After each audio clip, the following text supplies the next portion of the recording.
Hey, Pat. Hello. Good stuff. Hi. How you doing? I'm good. I'm hoping that it's gonna work. This because I'm after all in a gig, and anytime soon there might be a lot of noise going on, and I don't have so many places to hide where there's no noise. Welcome to life on the road, I guess.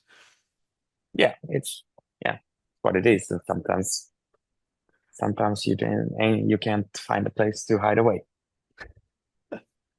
So whereabouts are you at the moment? You touring the States at the minute, is that right?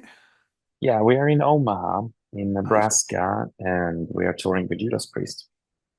Nice. So you got Judas Priest are obviously opening for you, yes? Or have you decided to let them headline this time? Now, this is a Judas Priest tour, and it's the third one we are doing together in the US. Yeah. Yeah, that's quite a nice double header. Are you getting good audiences turning up to see you guys? Sure, sure. It's a good tour, solid tour, and we're enjoying it. We're having a good time. Yeah. How can you not have a good time with Rob Halford and his friends? Of course. No, it's a good thing. I mean, whole idea here was we were actually, um, I mean, we've had a long break from touring because we've been working on a lot of other stuff. So after the tour we did in Europe last year, we kind of took a big break, and we thought that we will not be touring for a while. But we got bored, and we wanted to be on the road again. Mhm. So we started to look for some band to tour with, and Judas Priest was looking for something as well, and we get along very well. So yeah, it just seemed like a good thing to do, and we said, yeah, sure, why not? Let's do it instead of sitting home because we need to get on the road. We're getting rusty. Yeah, I mean, you are a live band, which is pretty much what we're going to be focusing on today. You just announced as well that the film we're going to talk about is being released in the States, which coincidentally is where you are at the end of this month. Sorry, end of next month. Yeah, Sorry, yeah. yeah, that's true. So it's exciting, which added up. I mean, just keeps growing and growing. This whole thing, and it's now way bigger than any one of us could imagine from the beginning. So it's super exciting to see where it's taking off. Was there a particular reason for delaying the US release of the film? Is it just copies of the film or some distribution issues? No, no, it's I mean, so the whole thing is done in a typical Sabaton way. So we recorded on our previous tour. We thought when we were rehearsing, we rehearsed in the UK. We stayed there for a week building the whole show, and then one of the nights we let crew members basically act as us, and we had all the actors on stage, and we did the whole show. But we were sitting in the audience and we were watching the show with full everything, pyros, and just to see how the show looks like. And we said, this is damn cool. And it's sad that we're only going to play this for 25 cities in Europe, but we Mhm. need to record it and keep it and share it with the rest of the world. So we decided let's record a couple of shows. What we did, we selected three shows and we recorded them. And when we looked at the material, the best one was Amsterdam, the one that we are now releasing in cinemas. But we didn't have a purpose. We just said let's record it.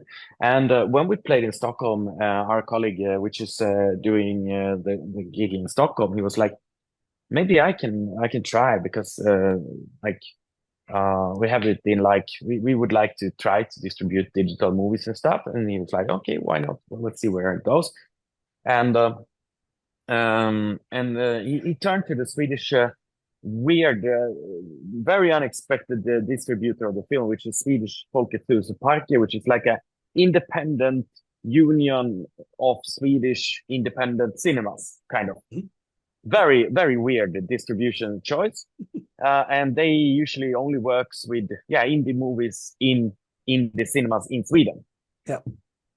But then they were like, oh, let's see where we can get it. And we started. And we started in Sweden when we announced it with a couple of cinemas and then grew country by country. We added, we added, we added. We make new PR plans for every new territory. And we see it grow, grow, grow, grow, grow. And from the original announcement when there was like 40 cinemas to now it's more than 1,200 aboard. And and it's just growing and it's a lot of work. It's a lot of work for every country. We need to make a unique plan because there's nothing set. Nobody has ever done it this way before. So we need in every country to make a new plan. And but it's super exciting and to see how far we can take it, you know. So we are. It's now my colleague in Sweden, the Sabaton team, and this distribution company working together like day and night now to make this happen. It's a lot of work, but it's yeah, it looks super cool, exciting to do it. And the reason why US was delayed is because there are some big movies that are coming out, and they just felt that the October 11 was not a good day for the US audience. So they wanted to delay it. That's why we agreed that they're gonna have it a little bit later. There was also like a little battle between some of the distribution here in the US who wanted it most and who came up with the coolest marketing plan for it. So we were having a long time discussing it back and forth before we found the right partner for the US. So that's why it was delayed a little bit. But now it's out, and now it's like wherever you live in the US, you can probably go to your local cinema and see. Yes, I mean, if you go to it's sabaton.film is the website to head for. I had a quick look just last night because I was drafting a review of the video, which incidentally is brilliant. And I thought, have a look at the UK ones, and the list is enormous. There must be over 100 cinemas just in the UK alone that are showing the film. I mean, I'll be honest, I thought there'll be 40 or 50, that'll hit every major city. I mean, Glasgow's got 4. I mean, just one city's got 4 cinemas showing it. I don't even want to think about how many are in London. As you're saying, this is demand. This is cinemas who effectively got in touch with you to say, yes, we're interested because people have asked us to show this, which, as you said, Sabaton do things differently. Sabaton do stuff their own way. But this isn't the first one you've done. You did the War to End All Wars film that went out through museums about a year or so ago. Yeah. How many museums did that end up actually being broadcast in? It was 140 museums, which was an amazing success. I mean, this was a very, very, because there's no whatsoever infrastructure for doing something like that. Yeah. Nobody's ever, I mean, the cinemas, they are used to do movies, sure. Yeah. The museums, a lot of them had never, like many of them, they had no possibility of showing. So they had to build something, and some did big and some did small. It was just super exciting to see what everybody was doing. But it was 100. So with the cinemas, it's more like, okay, so yeah, you say there's 100 in the UK, and they probably treat the movie kind of similar, and they all have a setup. It's all there, and it's one variation of the movie that we are sending distribution, and it's just one language, and pretty much it's quite simple. This when we did it in the museums, I think we had 48 different files that we were distributing, translated into 25 languages. Oh, and in variations of 4K, 1080 full HD, some surround sounds. There was so many variations of it. And then all these museums, like some of them, they screened it one time. Some of them had big places where it took several hundred of people, and some where they showed it for 2 weeks consecutive, several times per day, and they were full sold out all the time. It was super interesting to see how everybody treated it. But the amount of work to set up when every museum is unique was crazy. So this is a little bit easier, but every country is different. Yeah. So it's a super, but it's it's exciting to see. So going back and talking about the film a bit more, you mentioned that Amsterdam was picked out basically because it was the best result. I was going to wonder if there's a particular reason you'd aimed for the Amsterdam show, if it was in the right point in the tour, if you'd had more chance to practice. It just worked out better than other recordings. No, you're right in that. So it was kind of after, it wasn't in the beginning of the tour, it wasn't in the end. We were in good shape. We played very well. And not only that, but it's also one of the bigger arenas. So not everywhere we could build the full stage that we were carrying, because we carried a big production. And in some of the arenas, you couldn't build the whole thing and you couldn't use the full power of the production. But Amsterdam, brand new, not brand new, but quite modern, big arena. Mm-hmm. So it made sense for that. And it was a bonus that it actually was the biggest one on the tour as well. Yeah, and of course, I ended up having to Google what the crowd was shouting at Joachim as well. Something to do with putting pants on his head. It turns out it was an instant he split his pants during a show in Amsterdam about 10 years ago. Yeah. And then yeah, then they shouted, "Take your pants off and put it on your head," and that became kind of a thing that stuck with us Yeah. for a while. Still, it's Is kind of it, funny when 16,000 people are screaming, "Take your pants off and put them on your head." do you find that there are any other particular cities or places you go to that have something that's unique to there? I know Glasgow has one, the here we go chant, which I've never heard anywhere else. Are there any other cities where you get a chant or a shout which you wouldn't get anywhere else? Oh, you have the German one, which is Noch ein Bier, which is Of course, yeah. become quite a significant thing where all audience is shouting Noch ein Bier. I mean, it started in our first shows in Germany when we were drinking on the stage and we were partying with the audience, and there was this like, okay, for every beer we will drink, we will play another song, and then that became quite quickly that after we played a song, the audience shouted for one more beer, noch ein beer. So we would play one more song. Oh, makes a bit of a change. And sort of originated from that. And then suddenly you stand in front of 80,000 people who shouting noch ein beer to you. And then you're like, okay, well, Why not? here we go. I've got a question that there's a band called El Varg who are based in Scotland. They said, "Oh, if you're going to talk to Sabaton, can you ask them this question?" We've had a few bands that have obviously big arena bands or larger venue bands that have come back and done smaller venue tours. You actually talk about this in in the introduction and the spiel for the Amsterdam show that you've released. Is your first show in Amsterdam was to like 16 people in a tiny little shack with dodgy electrics and a snare drum that deafened you. We've seen bands like Machine Head and Dragon Force and a few others have come back and actually played smaller venues. Would you ever consider doing maybe a surprise or a small venue tour and drop back down from the large arenas? Yeah, I mean, we have been doing that. So we've done shows in smaller places, and a little bit surprised if we've done like super small clubs just for fun. And but we also did the Swedish tour, which is it was in small arenas mainly, and some also small theaters and stuff like that. But because we did a tour in Sweden, which eventually was over 50 cities. Right. Where we played pretty much everywhere you can imagine in Sweden, and then we had to take whatever there existed in the city. So in some of them they had a small sports hall or whatever, and in some of them they had theaters. But we played whatever we could find, and that was great fun. So so even though I mean I love playing a big show with big production in this, but if it comes to um, what I really would like to do is play a big show with a big production for 1,500 people in a theater. And that would be the ultimate best night of my life to play for, because I think 1,500 people is like the perfect amount of people where you can connect with everybody in the audience and you can see and feel and everybody. So you know that they are there. They're not watching their phones or doing something else. When you're playing for a bigger audience, you don't know exactly how much they're enjoying or not. Mhm. But of course, it's great to look out at an ocean of people, but in how bad it may sound, they're just an ocean of people. Yeah. You cannot see individuals. So that's why I love 1,500. However, when you play for 1,500 people, you can't afford to do a big show. Yeah. So it kind of goes against each other, those things. Yeah. And Charging I mean, if we would go and play only a show for 1,500 people, then I think we'd be hated for the ticket prices we have to charge for that. So it's that's why I think that yeah, the way it is now, okay, we play a big show and we give a big production, a big show.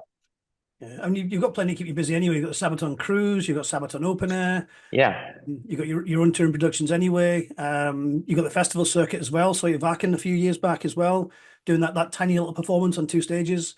yeah. It's I mean you're always onwards and upwards. I'm going to drop another quick question in. This is one from my daughter actually. She was looking at some pictures of the band. Her brother's met you a couple of times, and she's seen all the pictures of Joachim and the other members, and they've got all their arms out and everything.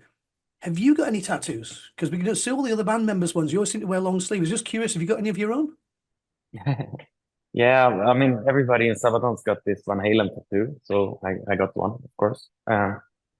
It's a long story with that, and I also have a very old Guns N' Roses tattoo on my back, and then I got some scars from the army. Oh, fantastic. Just curious. Um, so we're talking about, you're saying you've been busy doing some other stuff, but you also have a lot of downtime. One or two of the videos I've seen popping up on Instagram recently, are the band and the crew just having fun and chilling out, bowling, that kind of stuff. So we kind of get an idea of what you're doing when you're not actually performing and so forth. The question that stems from that, who is the best bowler in the band? Ah, I think it's Chris. I mean, he's usually the best at everything he tries. And what else do you do? I mean, you showed us we've got the bowling. What would you do in your downtime? If you've had any, you seem like one of the busiest people I know in in the world of metal. Well, yeah, I usually, I mean, we have a lot of days off on this tour, and I spend them usually working. So I'm sitting in phone calls and emails most of the day, and then I go to the gym, and then I take a walk and look what's going on outside. Running. So, but yeah, I got a lot of projects going on. I do a lot of things. There's a lot of exciting Sabaton projects that it's about to be revealed in the future. So I'm quite busy with that. Yeah, I mean, it's always a question I always tend to ask you in interviews: what's coming next? And you never tell us. You always keep it a secret. It's really mean of you. Sure. Sure. No, but yeah, it's a lot of projects. Obviously, we've been busy, and not only, but main thing is, of course, we have been working on new music, and yeah, with new music comes a lot of various things that will be happening during the cycle of a new record. So I've been busy with that, and it's a lot of stuff and very exciting. Yeah, And excuse me if I get the pronunciation of his name wrong. I should know this one by now. But is Tob, is he performing with you now on the tour in the US? yeah, of course, yeah, yeah. This is his second tour with us now. Mhm. He joined in the spring on the first one with the Judas Priest, and now he's here again. Of course, he's a since beginning of the year. He's a band member again. So we laughed that he was only on a little 8-year holiday. Yeah. But it feels like he was always there. We were always so close with him, even when he was not in the band. So, um, yeah, I mean, that was something that struck a very nice chord. Going back to that Vakin show, when you had the two stages and everyone was wondering what the second stage was going to be. And it was literally two Sabatons. It was so many of the previous members of the band. And it's nice to know that Sabaton seems to be a bit more of a family rather than just a group or a job. When somebody leaves, they leave. People tend to stay in touch. And it's kind of nice that Tubbs, felt that he can come back and slot back in. Obviously, he knows a lot of the older material. Um, but you're talking about going forward and writing the new stuff. Is he involved in the writing process for the new material as well now? Is he starting to throw a few chords in there? yeah. Every band member is involved in songwriting for the future now. So we've had a couple of sessions writing music, and everybody's involved now. That's fantastic. So even when Tobbe was not in the band, he was involved in songwriting actually. So Oh, he wrote some songs for the records when he was even out of the band. So he was always there with us. no, that's fantastic. No, I hadn't spotted that. I'm going to throw one last little question in. It actually goes back to the very first interview I did with you, which must be a decade ago. Back it was in Glasgow years and years back. And I just want to make sure that people are aware that I tell people this and they go, no, this can't be true. You actually have banana on your pizzas in Sweden, don't you? Of course. Of course, and it's the best pizza in the world. We had this argument 10 Banana, years ago. curry, banana, peanuts, yeah, ham, and pineapple. A great pizza. Tropicana. You can buy it in every village in Sweden. And you're generally not making this up because I have been to Sweden and I know you're telling the truth, but nobody ever believes me. Banana people have argued about pineapple on pizza, and Sweden just has to go one better and throw banana on there as well. I mean, come on. Yeah, because it's just more tasty. On that note, which will cause many, many arguments, Para, I have to thank you again. This is, I think, the third or the fourth time we've chatted, and I do appreciate you taking the time out because I do know how busy you are. We cannot wait for whatever is coming next in terms of music. We're looking forward to seeing the show on the 11th of October in the UK and all the cinemas, and we cannot wait to see you bring whatever performance you've got back to the UK within the next couple of years. I would hope. Yep. I would love to. I mean, we had a great time. We started in the UK on the previous tour. It was phenomenal. I Yeah. can't wait to return. Yeah, well, we can't wait to have you. Pat, thank you so much again for your time, and Thank you. we'll see you when we see you. Yes, absolutely. All right. Yes. Bye. Thanks very much. Have a good show tonight. You too. Bye.